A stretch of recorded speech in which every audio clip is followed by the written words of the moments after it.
What's up, basketball fans? Welcome to the Warriors Report. It's time to talk about the Toronto Raptors because we got some trade updates surrounding a few of their players. Fred VanVleet and the Orlando Magic are being linked, and the Magic are willing to throw in one particular player who I will address shortly. And the Og Anunoby trade rumors have been very interesting, but it's been updated that the Raptors are looking for specific players from a team if they do wish to move Og Anunoby. I'm also going to be discussing the Pascal situation as well, where Masai called him into his office this morning, and I'm going to be talking about, yes, Kevin Durant, who no one wants to talk about on the Raptors fan base because the Raptors are still lurking in the dark for those sweepstakes as well. So if you're ready to watch this video, make sure to give it a thumbs up. If you wish to hit the subscribe button as well, that would be very much appreciated. So with that being said, let's get into today's video. Now, as you guys know, I do like to give out shout outs on my channel, and the shout out for today's video goes out to Lumpy Rex. So Lumpy Rex, thank you so much for supporting this channel. To your likes and comments, it is very much appreciated. Now let's talk about this trade rumor surrounding Fred VanVleet.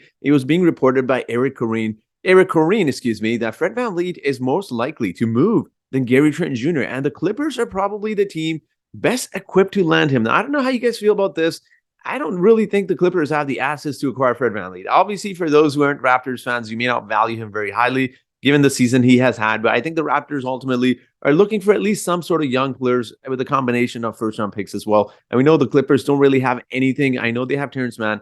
They don't have anything besides him that really would intrigue the Raptors. But let's talk about the next major rumor because this was huge, and this was being reported. The Magic are ready to offer Jalen Suggs in a package in exchange for Fred VanVleet, and this was being reported by Matt Moore. Shout out to Rhapsody on Instagram. But when you take a look at the Orlando Magic salary cap situation, obviously the Magic would have to throw in more than just Jalen Suggs.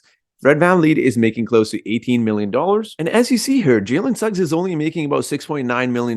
Now, realistically, you still probably need to throw in close to $10 million. And while many people may be quick to suggest Mo Bamba and Jalen Suggs, personally, if you ask me, that offer sounds extremely intriguing. But I obviously want to address the Jalen Suggs situation just a second here. If I'm the Toronto Raptors, I ask for something like Gary Harris and Caleb Houston, who the Raptors were monitoring on their draft capital last draft. And then I'm going to ask for a first-round pick this year as well. Again, Gary Harris is getting old. He's also injury-prone. So realistically, you're throwing in Caleb Houston and a first-round pick as well. But I want to talk about Jalen Suggs, guys, because I know a lot of people are going to say, wow, this is amazing. We ultimately get Jalen Suggs when we drafted Scottie Barnes, but this is going to be a very strange situation because for those who don't follow the Toronto Raptors, let me just quickly give you a recap of why the Raptors, one of the major reasons why the Raptors didn't draft Jalen Suggs. And that was, this was being reported on Reddit, and these rumors turned out to be true from what I was hearing from, different ESPN and all sorts. They were reporting that apparently Jalen Suggs performed so poorly in his workouts with the Toronto Raptors, they actually had to call him the next day. He looked very stressed out, so they called him in for the next day, and he struggled yet once again, which was a major part in why they decided to go with Scottie Barnes. But Jalen Suggs, as we know, I know he's 21 years old, and guys, I know people are going to quick to be suggesting that the Raptors could develop him, and I wouldn't put it past the Raptors. But I just think if the Raptors are trading Fred VanVleet, it makes more sense to acquire shooting back. The Raptors, regardless of how you may feel about Fred VanVleet, and I know he's had a down season in terms of his shooting, but Raptors are a team that struggles with shooting, right? So you either need to find a center that can shoot, or you need to find some sort of depth, some sort of players that can bring a little bit more shooting back. If the Raptors do get rid of Fred VanVleet, which it looks like it might happen, I just think the Raptors definitely need to look at shooting as one major part of a trade that's coming back. And Jalen Suggs, 21 years old, but he's struggling. He's struggling from the three-point line, man. He's not shooting the three. He's not getting you a lot of assists. So those are going to be the two key components that the Raptors look for in a guard. So it just kind of makes the trade a little bit weird. And personally, if you ask me, like Jalen Suggs, I know he was touted as one of the best players in the draft. I mean, especially leading up to the draft, there was so much hype around him. But I don't know, there's always the chance it could be a risk, right? Like think of someone like another Orlando Magic player. Think of Cole Anthony.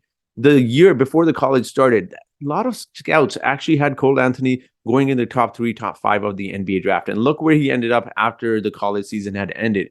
He ended up being drafted, I believe, 15th or 16th by the Magic. So again, I'm not suggesting that Jalen Suggs can't be a good player at the NBA level, but for a team like the Toronto Raptors that play a lot of isolation basketball, you really have to question, like Jalen Suggs is capable of running an offense, but he's still adjusting to the NBA. And given the fact that he's just had so many injury issues already for someone who's 21 years old, I just think you need something more back. Again, I think the Magic would have to throw more back. Mo Bamba seems intriguing but his minutes are down. His statistics across the board are down. He's averaging less points, less rebounds. So again, if he can get minutes on the Orlando Magic, I really wonder how he's going to get minutes under Nick Nurse, who's a very strict head coach as well. So again, the offer seems intriguing, guys, but I do want to pinpoint to a few things just before we move on to the trade rumor. And that is, look, Fred VanVleet is having a tough season, but I wouldn't put it past the Raptors. And again, I could be completely wrong, but I wouldn't put it past the Toronto Raptors to maybe look during the offseason to sign and trade Fred VanVleet. Because right now, a lot of teams, let's be honest, a lot of teams don't want to pay a lot for an expiring contract, right? So the best situation, the Raptors could always go the Kyle Lowry situation route as well, where they just sign and traded him to the Miami Heat. So again, maybe you could look to do something like that in the offseason as well. But those are just my thoughts. Like, I think if the Raptors do make a trade with the Orlando Magic, I wouldn't be opposed to Jalen Suggs. Again, the only thing is, like, he's 6'4". And this was something that Willem Lou had talked about on his Sportsnet show today. So he's 6'4", so you can't really play him at the shooting guard position because he's not a shooting guard. He's a point guard who's a good defender. Yes, look, there's a lot of pluses to him. Don't get me wrong. I'm not trying to shit on Jalen Suggs, but you really have to question, like, how would, aside from like the game, aside from his basketball stuff, like, he's a good player, but how would Jalen Suggs feel? Like, he got passed on from the Raptors to draft Scottie Barnes, which obviously was a good decision. But how would he feel being traded to the Raptors? Like, how would the Raptors feel acquiring Jalen Suggs, knowing maybe he potentially tanked that workout on purpose because there's rumors that he didn't want to be in Toronto as well, right? So just a few things to think of. But let's talk about our next trade rumor here. Now, this was being tweeted out by NBA Central that a lot of teams are being linked to Og Anunoby: the Lakers, Nets, Suns, Blazers, Pacers, Knicks, and Grizzlies. Now, obviously, we know Og Anunoby's market is going to be incredibly high. The Raptors are looking for 2 players and a first-round pick as well in a return. Now, obviously, that is quite a bit. I know a lot of people are going to state that, but it's a seller's market right now. Like, there's not a lot of 3-and-D players around the NBA, and Og Anunoby is on a very reasonable contract, but it's also being reported, and shout out to Raps Culture and Instagram, they were reporting Toronto would need one of Dyson Daniels, and Trey Murphy to consider trading Og Anunoby. Now, this is something I've stated in the past where I feel like if you're going to move Og Anunoby, guys, like, the thing is, I know a lot of teams will be like, well, we can offer you 2 first-round picks. The Knicks have apparently offered the Raptors 3 first-round picks, but there are no guarantees about the first-round draft picks, right? So that's the only thing. Like, the Knicks are doing okay. I don't know if they're going to acquire maybe a star talent in the next year or two.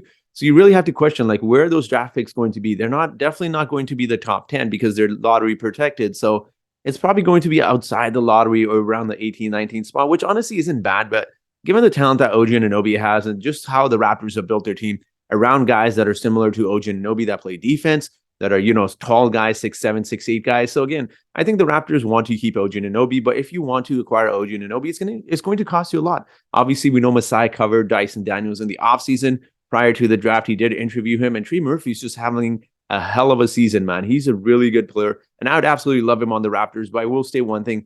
Like, I don't see the Pelicans moving Trey Murphy, to be honest. I don't see him moving Dyson Daniels either, just because the asking price is quite high, and maybe the Pelicans' desperation isn't there, right? So again, Trey Murphy, honestly, if you ask me, I'm big on him. Like, Trey Murphy, I truly believe he could be better than Og Anunoby even in 2 seasons. Like, that's how much I like Trey Murphy. I can't speak on his defense too much. I haven't really watched the Pelicans a lot, so I'd be lying to you if I said I know his game completely, but he seems like a very talented offensive player. So Trey Murphy, good 3-point shooter. It would be awesome to have him on the Toronto Raptors. I just don't realistically see the Pelicans giving that up. But let's talk about our next trade rumor here. And this was being reported by a very credible source. Brian Windhorst was stating teams like Phoenix and Toronto probably have their brakes applied as they wait to see what's going to happen in 48 hours with Kevin Durant. Now, I know a lot of people state that the Raptors are going to rebuild, guys. Try to think of this from a Masai Ujiri standpoint. Like, what has Masai Ujiri done in his last 3-4 seasons, which has thrown a lot of people off? Has anyone predicted that the Raptors would trade DeMar DeRozan for Kawhi Leonard? Absolutely not. Would anyone have predicted that the Raptors would have passed on Jalen Suggs to draft Scottie Barnes at that time? Majority of people said no. So you have to think outside the box if you're going to try to guess what Masai Ujiri is doing.